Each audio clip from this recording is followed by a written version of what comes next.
নমস্কার, আমি ডক্টর সঞ্জয় মণ্ডল, consultant gastrointestinal অঙ্কোসার্জন।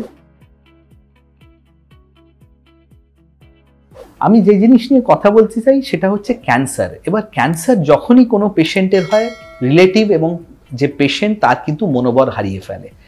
কিন্তু আজকালকার এই যুগে অনেক কিছু চেঞ্জেস এসছে। আগেকার দিনে যেমন ক্যান্সারের আমাদের অত চিকিৎসা ছিল না, আজকালকার এই প্রেজেন্ট মডার্ন যুগে প্রচুর অ্যাডভান্সমেন্ট হয়েছে রিসার্চে, প্রচুর নতুন ট্রিটমেন্ট হয়েছে এবং আমরা যেটা দেখেছি stage 1, stage 2, stage 3, even stage 4 cancer হলেও যে ধরনের আমাদের হাতে চিকিৎসা আছে তাতে কিন্তু পেশেন্টকে অনেক সময় কিওর এবং ফুল সাপোর্টিভ ট্রিটমেন্ট দেওয়া যায়।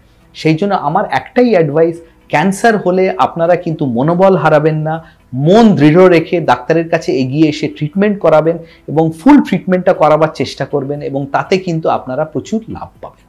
আজকের মতো এই পর্যন্তই।